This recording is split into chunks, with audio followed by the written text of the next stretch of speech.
Vanessa Settle. Police have arrested Dr. Obwaka's business associate, a 45-year-old woman believed to have been the last person to be seen with the veteran gynecologist and director at Nairobi Hospital, who died under unclear circumstances Friday. Beatrice Wangari, who is currently being detained at the Kilimani police station, is said to have been in the company of the deceased when he collapsed while running errands in Kitengela, Kajiado County. And as Gloria Milimu reports, the family says a post-mortem exercise to determine the cause of death of the doctor is set to be conducted Sunday.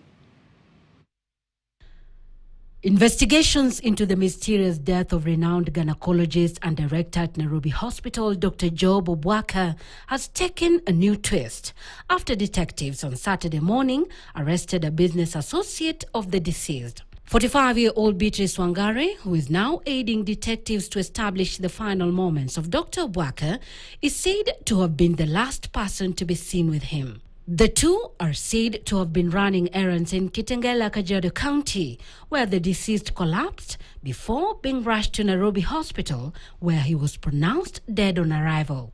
A source from the family who sought anonymity confirmed to KTN that the late gynecologist and Wangari were business partners. It is alleged that they have known each other for more than 7 years. His body is currently being preserved at the Lee Funeral Home, awaiting a post-mortem exercise on Sunday, according to the family.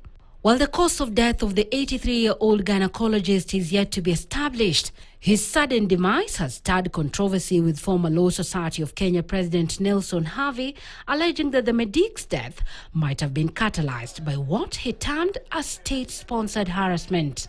The prominent lawyer who took to his social media page X wrote, and I quote, "It is the harassment of the government of Kenya and interference with the management of the Nairobi Hospital that killed Dr. Obwaka." End quote. His sentiments now seemingly being echoed by the Kenya Medical Association President Dr. Simon Kigondu, who has eulogized the veteran gynecologist as a humble, principled professional who was passionate about women's health. Dr. Obwaka was a person who stood for principle and refused to be bullied into accepting things that were wrong at the Nairobi Hospital post.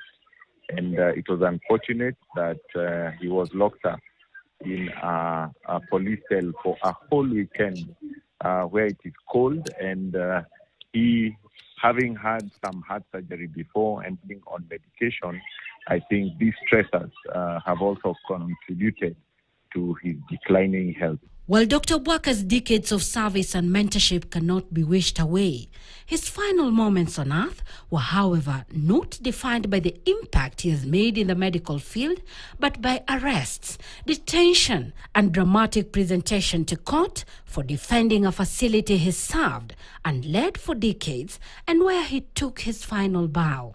Despite his frail health, police detained him for 3 nights at the Muthaiga police station after his arrest on March 14th this year, alongside Nairobi Hospital's Vice Chair Simon Kinyanjui and Dr. Chris Bichangi, alongside others, for allegedly falsifying a register of members of the Kenya Hospital Association, which runs Nairobi Hospital. However, the deceased and his co-accused denied the charges and were later released on a 5 million shillings bond. Meanwhile, tributes continue to pour in as Dr. Obwaka's death continued to raise more questions than answers. In its tribute, through the Secretary General Dr. Davji Atela, the Kenya Medical Practitioners and Dentists Union eulogized Dr. Obwaka as a professional who contributed to women's health and to the training and mentorship of generations of doctors. The Cabinet Secretary for Health, Aden Duale, on the other hand, said Dr. Obwaka was a professional who devoted his life in advancing medical practice in Kenya and who, in turn, left an invaluable contribution to the medical fraternity through his clinical excellence, leadership, and mentorship of generations of practitioners. Gloria Milimu, KTN. Thank you, Gloria, for that report. Now, tonight, police in Rongai, Kajiado County are holding a 31-year-old suspect